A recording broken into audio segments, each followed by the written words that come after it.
अस्सलाम वालेकुम नाजरीन, आप देख रहे हैं INN चैनल। मैं हूं शेख अहमद अली। इस न्यूज़ बुलेटिन में आइए नज़र डालते हैं दिन भर की बड़ी खबरों पर।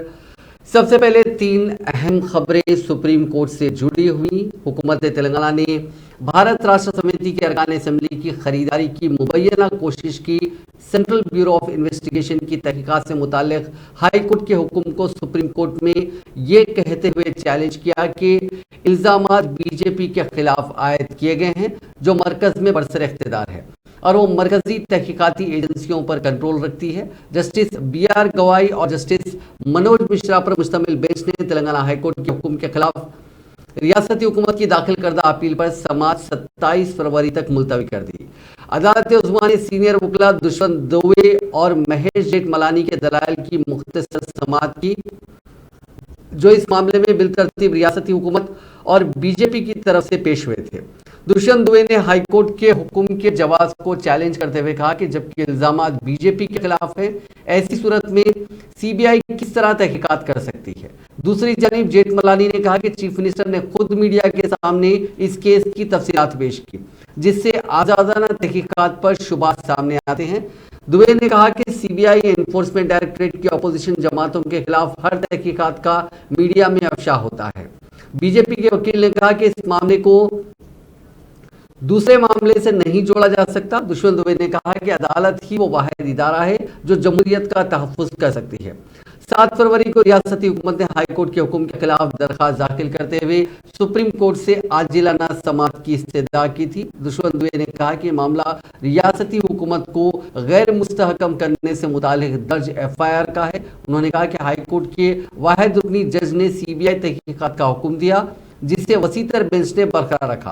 हुकूमत तेलंगाना के वकील ने कहा कि यह हंगामी नौयत का केस है, क्योंकि अगर CBI तहकीकात के दायरे में शामिल हो जाती है तो सब कुछ नाकाम हो जाएगा। सुप्रीम कोर्ट ने दरियाए कृष्णा के पानी से इस्तेफादा करते हुए महबूबनगर जिले में तामीर होने वाले पालामुरू रंगारेड्डी प्रोजेक्ट के कामों को अंजाम देने की इजाजत दे दी। अदालत उज़्मा ने तेलंगाना हुकूमत को कहा कि इस प्रोजेक्ट को 7.5 TMC पानी की गुंजाइश तक तामीर किया जाए, ताकि इस पानी को पीने के लिए इस्तेमाल किया जा सके। अदालत ने कहा कि इस प्रोजेक्ट की इजाजत इसलिए दी जा रही है ताकि पीने के पानी का मसला पैदा ना हो और अवाम को मुश्किलात दरपेश ना हो। अदालत ने कहा कि इस केस का फैसला मेरिट की बुनियाद पर किया जाएगा। दूसरी तरफ अदालत उज़्मा ने नेशनल ग्रीन ट्रिब्यूनल की जानिब से इस प्रोजेक्ट की तामीर पर रियासती हुकूमत को आयद करदा 500 करोड़ के जुर्माने के फैसले पर हुक्म इल्तिवा सादिर किया और इस सिलसिले में तमाम फरीक़ैन को नोटिस जारी करते हुए 6 हफ्तों के अंदर जवाबी हलफनामा दाखिल करने की हिदायत दी। NGT ने चंद माह कबल पालामुरू रंगारेड्डी प्रोजेक्ट की तामीर में माहौलियात को नुकसान पहुंचाने का इल्जाम आयद करते हुए हुकूमत पर 500 करोड़ रुपए का जुर्माना आयद किया था। सुप्रीम कोर्ट ने गिरिजनों के तहफ़्फ़ुज़ात में इजाफे की मुखालिफत करने वाली दरख्वास्त गुजारों को मशवरा दिया कि वो गिरिजनों के तहफ़्फ़ुज़ात में इजाफे से मुतालिक दरख्वास्त रियासती हाई कोर्ट में दायर करें। सुप्रीम कोर्ट में गिरिजनों के तहफ़्फ़ुज़ात में इजाफे से मुतालिक जारी करदा GO पर समाअत हुई। समाअत के दौरान जस्टिस विक्रमनाथ और जस्टिस दीपांकर दत्ता ने दरख्वास्त गुजारों को कई तजावीज़ और मशवरे दिए, जिसमें इस मसले को रियासती हाई कोर्ट से रुजू करने का मशवरा दिया गया। आधार सोसाइटी, आदिवासी गिरिजन वेलफेयर एसोसिएशन और दीगर कबायली तंजीमों की जानिब से 6 जनवरी को सुप्रीम कोर्ट में एक दरख्वास्त दायर करते हुए कहा था कि तेलंगाना में गिरिजनों के तहफ़्फ़ुज़ात में इजाफे से मुतालिक जो GO जारी किया गया वो गैर दस्तूरी है। इस GO से कबायलियों को नुकसान होगा। तेलंगाना हुकूमत की जानिब से जारी करदा GO से रियासत में तहफ़्फ़ुज़ात की हद 50% से उबूर कर रही है। ये दस्तूरी बेंच के फैसले के मगायर है। इस GO से दीगर रियासतों से तेलंगाना में मुंतकिल होने वाले सगाली, लंबाड़ा, बंजारा तबकात को ही फायदा पहुंचेगा। उन्होंने गैर दस्तूरी GO को कलअदम करार देने की अदालत उज़्मा से दरख्वास्त की थी। आज इस दरख्वास्त पर समाअत करते हुए सुप्रीम कोर्ट की डिवीजन बेंच ने दरख्वास्त गुजारों को इस मसले पर रियासती हाईकोर्ट से रुजू होने का मशवरा देते हुए समाअत को खत्म कर दिया। चीफ मिनिस्टर और सदर भारत राष्ट्र समिति के चंद्रशेखर राव जुमे को 69 साल के हो गए, जहां उन्हें मुल्क भर से सियासी कायदीन और मुख्तलिफ शख्सियतों ने सालगिरह की मुबारकबादियां दी। सबसे पहले वज़ीर आज़म नरेंद्र मोदी ने चंद्रशेखर राव को सालगिरह की मुबारकबाद दी और एक ट्वीट करते हुए चीफ मिनिस्टर की दराज़ी उम्र और बेहतर सेहत के लिए नेक ख्वाहिशात वाबस्ता की। हुकूमत तेलंगाना के साथ मुख्तलिफ मसाइल पर मुबैना अख्तलाफात के दरमियान गवर्नर डॉक्टर तमिलिसाई सौंदरराजन ने भी जुम्मे को एक ट्वीट करते हुए केसीआर को सालगिरह की मुबारकबाद दी। चीफ मिनिस्टर को मुबारकबाद देने वाले दूसरे बीजेपी वाले कायदीन में बीजेपी के कायदीन मरकजी वुज़रा नितिन गडकरी, एसवाई नायक राव साहेब पाटिल दानवी के अलावा चीफ मिनिस्टर आसाम हेमंत बिस्वा शर्मा भी शामिल हैं। सियासी वाबस्तगियों को बालाए ताक रखते हुए दूसरी जमातों से ताल्लुक रखने वाले कायदीन ने भी सालगिरह की मुबारकबादियां दी। उनमें मुल्क के दूसरे इलाकों के कायदीन भी शामिल हैं। आज वज़ीर आला की सालगिरह के मौके पर शहर में मुख्तलिफ प्रोग्राम्स मुनक्किद किए गए, जिनमें कुछ प्रोग्राम्स प्रगति भवन में मुनक्किद हुए जबकि बाकी प्रोग्राम्स तेलंगाना भवन में मुनक्किद किए गए। साथ ही दरगाह यूसुफैन पर वज़ीर दाखिला मोहम्मद महमूद अली की क़यादत में अक़लियती कायदीन ने चादर गुल पेश की और वज़ीर आला चंद्रशेखर राव की दराज़ी उम्र और सेहत के लिए दुआ की।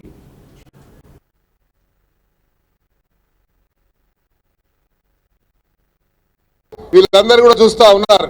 అయితే నిన్న నిర్మలా సీతారామన్ గారు మాట్లాడుతూ ఉన్నారు, 5 ట్రిలియన్స్ ని మీరు జోక్ కింద చేయొద్దు అని చెప్తా ఉన్నారు. అసలు కేంద్ర ప్రభుత్వమే ఒక జోక్ కింద మారిపోయింది.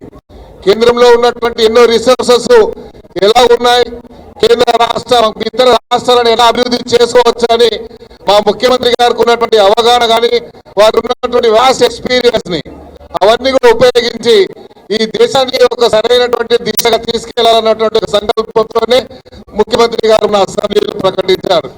ఈ రోజు మీరు చెప్తా ఉన్నారు 3 లక్షల కోట్లు అప్పు చేశారని. మీరేం చేశారో చెప్పండి. మీరు మేము 3 లక్షల కోట్లు అప్పు చేస్తే ఈ రాష్ట్రంలో అభివృద్ధి జరిగింది, ఈ రాష్ట్రం ఒక బంగారు తెలంగాణగా అయింది. కానీ మీరు చేసినటువంటి మరి ఏదైతే విరాప్ చేశారో 10 లక్షల కోట్లు పెద్దదారులకు మీరు మాఫీ చేసినటువంటి విషయాన్ని నిర్మలా సీతారామన్ చెప్పలేకపోయారు.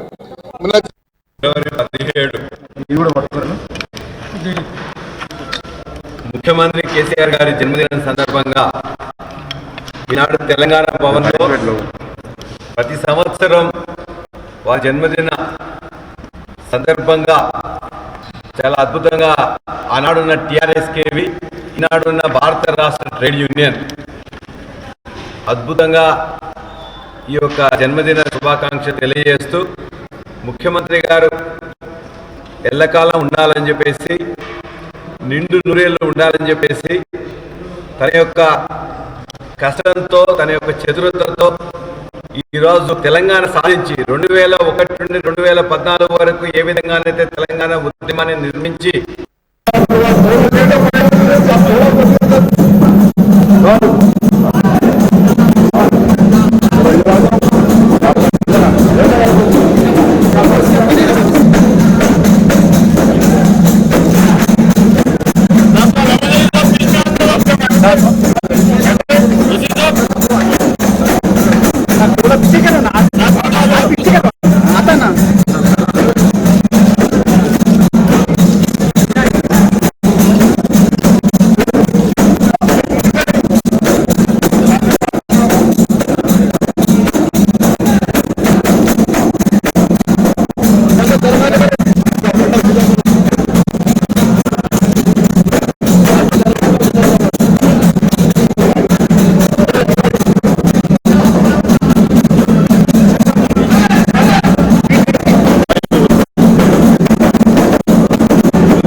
तेलंगाना अवाम के नहीं बल्कि सारे हिंदुस्तान के अवाम के अजीज लीडर जो हमारे चीफ मिनिस्टर है कल्पना चंद्रशेखर राव साहब 68 साल मुकम्मल होकर 79 साल में दाखिल हुए।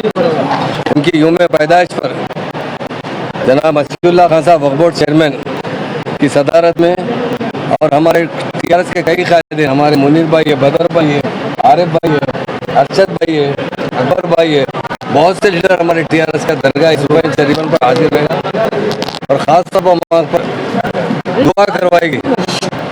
इसलिए दुआ करवाई गई कि सारे हिंदुस्तान को इस वक्त केसीआर साहब की ज़रूरत है। केसीआर साहब इस उम्र में भी जिस तरह तेलंगाना की आवाम की फिक्र करें, आज सारे हिंदुस्तान की आवाम की फिक्र कर रहे हैं। तेलंगाना राष्ट्र समिति जो 2001 में कायम की गई थी, वो 14 साल जदोजहद करते हुए उसका एक ही एजेंडा था कि तेलंगाना हासिल करना और हमारे सीएम साहब की क़यादत में तेलंगाना हासिल किया है। दूसरा सबसे अहम मसला था तेलंगाना की तरक्की।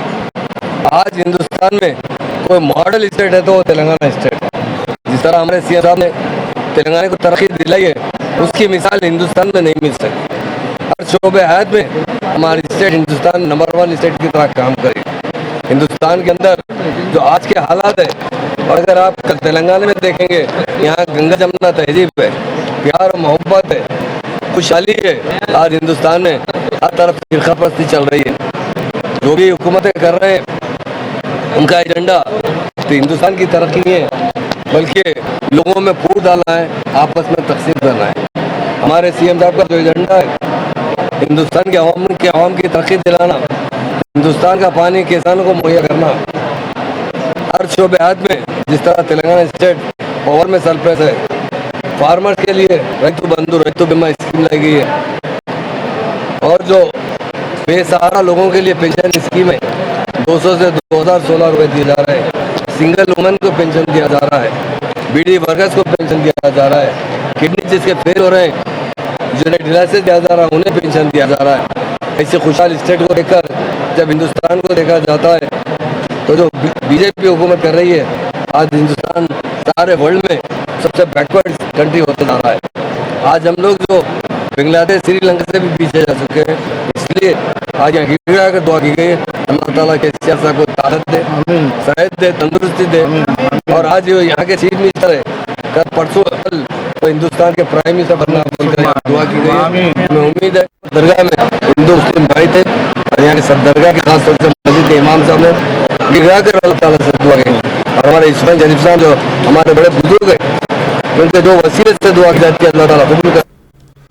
रियासती वजीर फाइनेंस टी हरीश राव ने मरकजी वज़रा निर्मला सीतारामन और जी किशन रेड्डी पर गुमराहकुन बयान देने का इल्जाम आयद किया।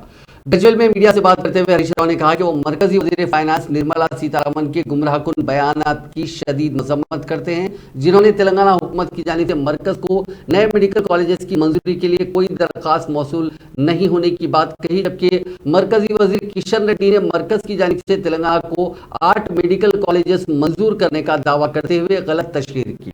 उन्होंने कहा कि दोनों मरकजी वज़रा के बयानात में काफी तजाद है। हरीश राव ने कहा कि मरकजी हुकूमत ने 157 मेडिकल कॉलेजेस मुल्क भर में मंजूर करने का ऐलान किया था, जो मुकम्मल तौर पर मरकजी हुकूमत की जानिब से चलाए जाने वाले हैं। मरकज के इस ऐलान के बाद तेलंगाना हुकूमत ने खम्मम और करीमनगर के लिए 2 मेडिकल कॉलेजेस मंजूर करने की दरख्वास्त दी थी, लेकिन वहां पहले से खानगी मेडिकल कॉलेजेस कायम रहने का बहाना बनाते हुए तेलंगाना हुकूमत की दरख्वास्त को मुस्तरद कर दिया गया, जिससे ये वाज़ेह होता है कि मरकजी हुकूमत तेलंगाना के साथ नाइंसाफ़ी कर रही है। इसी तरह नर्सिंग कॉलेजेस की मंजूरी में भी तेलंगाना के साथ नाइंसाफ़ी की गई। इसके लिए मरकज के आयुष्मान भारत स्कीम पर अमलावरी न करने का बहाना बताया गया। हरीश राव जो सेहत के भी वजीर हैं, उन्होंने दावा किया कि मरकज की आयुष्मान भारत स्कीम से काफ़ी बेहतर स्कीम तेलंगाना में अमल होने वाली आरोग्यश्री है। आरोग्यश्री स्कीम के तहत हर साल रियासत में 800 करोड़ रुपए खर्च किए जा रहे हैं, जबकि आयुष्मान भारत स्कीम के तहत सिर्फ 150 करोड़ रुपए भी खर्च नहीं किए जा रहे हैं।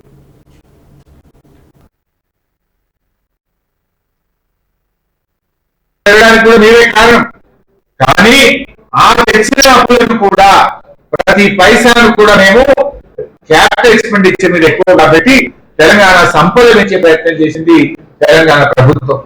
ఇది మీకు మాకున్నటువంటి తేడా. మేము ఏం మాట్లాడినా ఒక డేటాతో మాట్లాడతాం. నిర్మలమ్మ గారు నిన్న మాట్లాడుతూ ఉపాధి హామీకి పనులను బట్టి నిధులు ఉంటాయని చెప్పారు. డిమాండ్ బట్టి మేము నిధులు ఇస్తామన్నారు.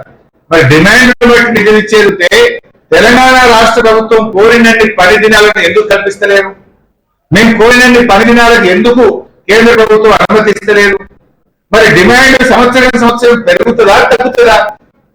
పోయిన సంవత్సరం కంటే బడ్జెట్ లో 30,000 కోట్ల రూపాయలు ఉపాధి హామీకి ఎందుకు కోత పెట్టారు అని మేము అడుగుతా ఉన్నాం. సంవత్సరం కూలీల సంఖ్య పెరుగుతుంది, 10 దినాలు పెరుగుతాయి, దానికి అనుగుణంగా నిధులు కేటాయింపు పెరగాలి.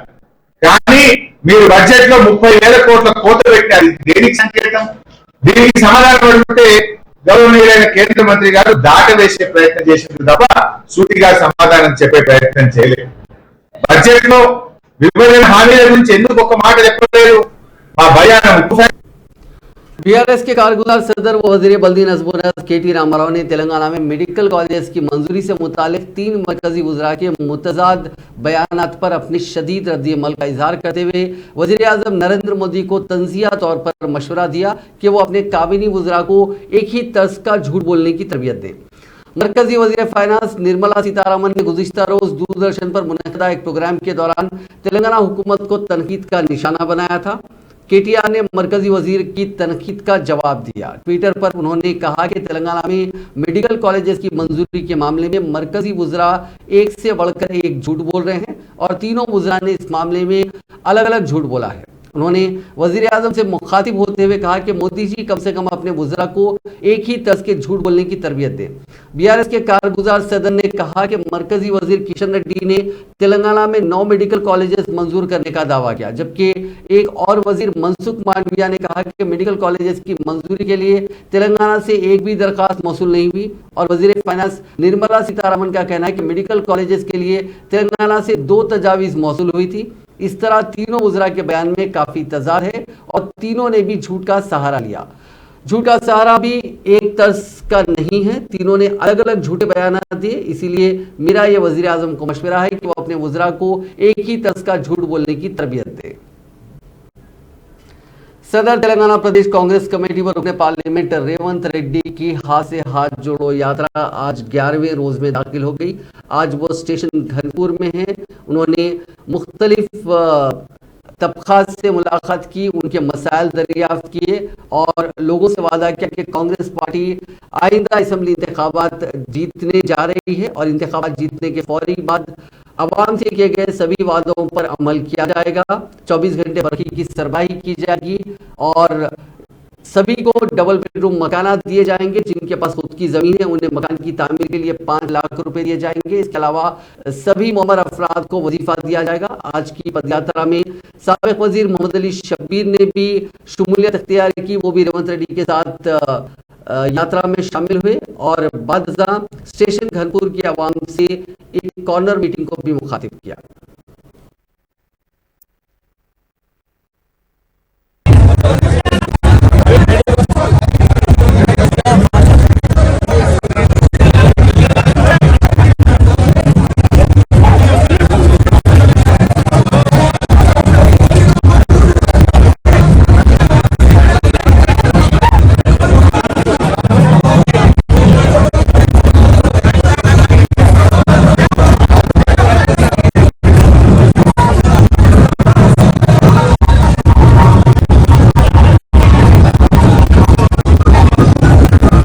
దినాల్లో కాళ్ళతో నడుస్తూ మరి ములుగు నుంచి మొదలు పెట్టుకొని ఇలా స్టేషన్ గన్పూర్కు వచ్చి మీరు ఘన స్వాగతం చెప్పిన ఆ నాయకుడు రేవంత్ రెడ్డి గారికి నేను మీ తరఫు నుంచి కూడా ఆయనకు ధన్యవాదాలు తెలియజేస్తున్నాను.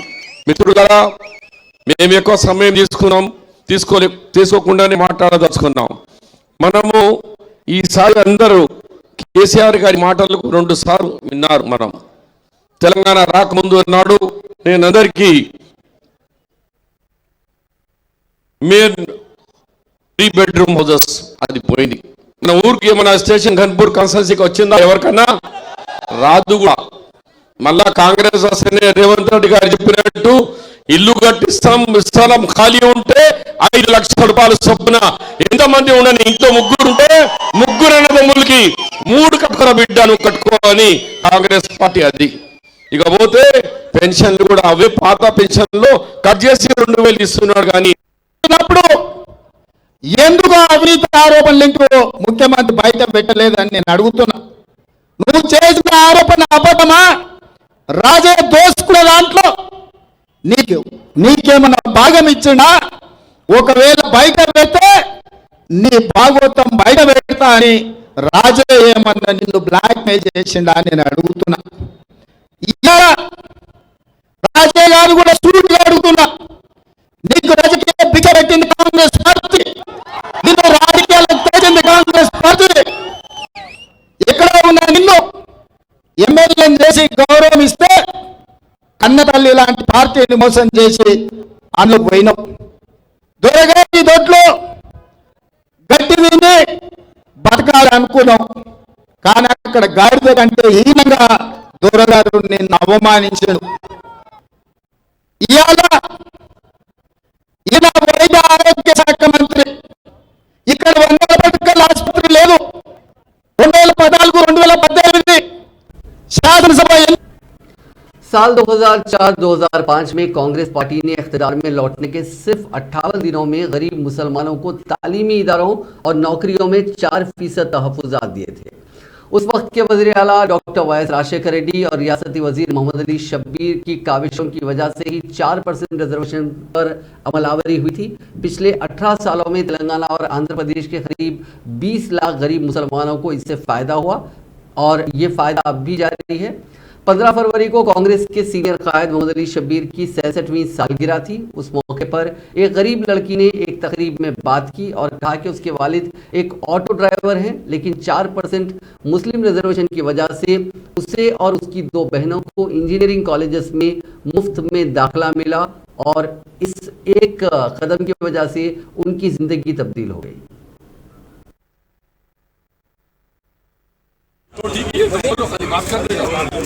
Good morning, Manandal. First of all, wish you a happy birthday, sir. Sir, आपके वजह से 4% रिजर्वेशन मुस्लिम कैटेगरी के लिए आए हैं और उसकी वजह से कितने मुस्लिम गरीब लोग इंजीनियरिंग कर सक रहे हैं। और स्पेशली मेरे पास हम लोग तीनों बहना है और हमारे फादर एक ऑटो ड्राइवर है और वो अफोर्ड नहीं कर सकते उतनी फीस और तो उसकी वजह से I am very thankful sir. आपकी वजह से हम लोग तीनों बहन इंजीनियरिंग कर सक रहे हैं और बहुत बहुत शुक्रिया सर। आपके 4% रिजर्वेशन फाइट की वजह से हम अपने ड्रीम्स को अचीव कर सक रहे हैं। Very thank you sir.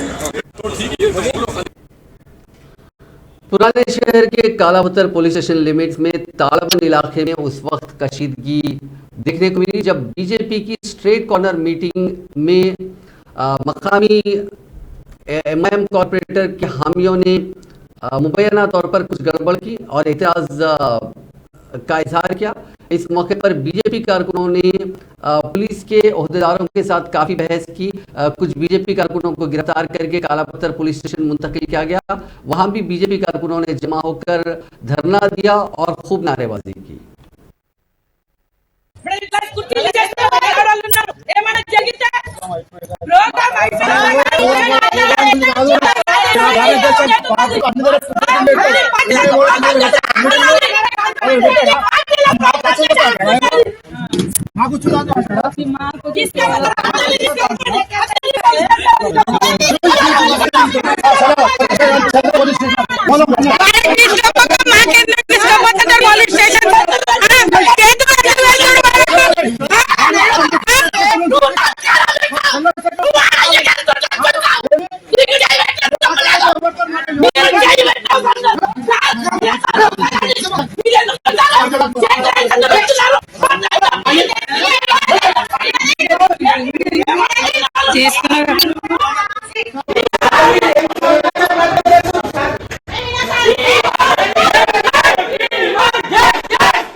जिले वरंगल के मौजू वरंगल से ताल्लुक रखने वाला सुरेंद्र नाम ये किसान निस्फ बरहना होकर इंदिरा पार्क से लकड़ी का पुल पर वाक़ दफ्तर डीजीपी ऑफिस पहुंच गया ताकि हुक्मरान बीआरएस कायदीन से उसे तहफ़्फ़ुज़ फराहम करने के लिए डीजीपी से नुमाइंदगी कर सके।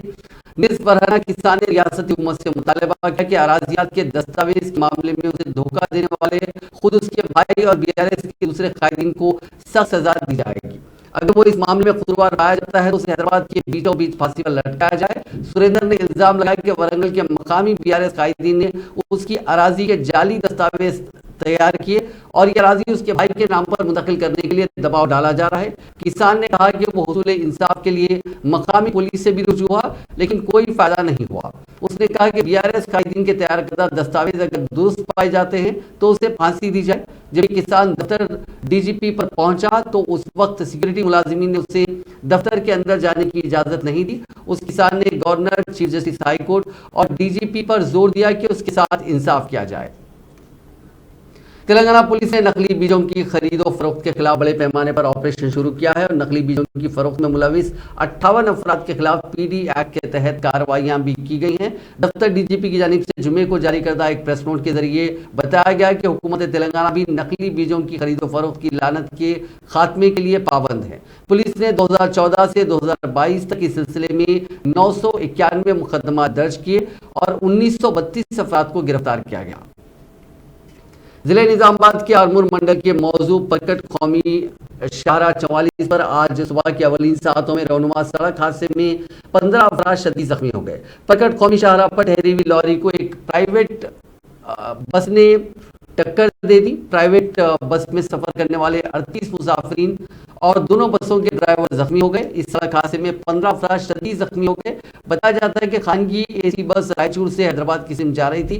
पुलिस इब्तदाई जांच में इस नतीजे पर पहुंची कि हादसा खानगी बस ड्राइवर के नींद के ज़ेर असर होने की वजह से पेश आया। Armoor circle inspector Suresh Babu, sub inspector Ramu ने जाए हादसा का मुआयना किया, हादसे की वजूहात मालूम की। उन्होंने कहा कि मुकदमा दर्ज किया गया है। सड़क हादसे में जख्मी होने वालों को इलाज के लिए जिला मुस्तकिल निजामात के सरकारी जनरल अस्पताल मुंतकिल किया गया।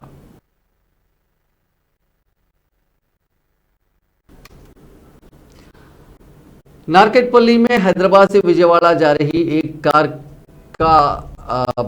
कार लॉरी से टकरा गई। बताया जा रहा है कि ये कार का टायर बस्ट हो गया जिसकी वजह से नारकेटपल्ली के करीब ये कार ठहरी हुई लॉरी से टकरा गई। इसमें 4 अफराद सवार थे जो जख्मी हो गए।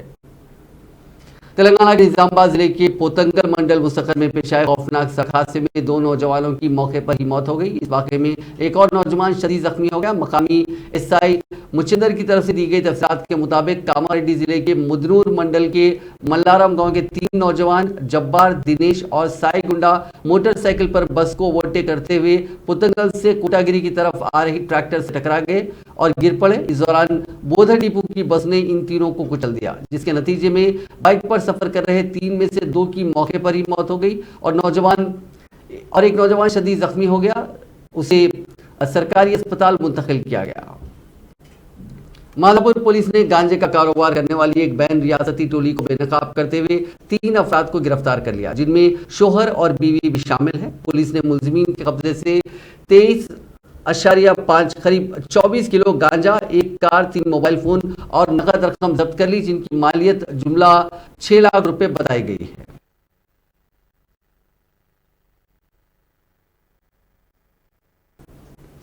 हैदराबाद मेट्रोपॉलिटन डेवलपमेंट अथॉरिटी ने हुसैन सागर पर 19 फरवरी से संडे फंडे प्रोग्राम की अहिया का फैसला किया है।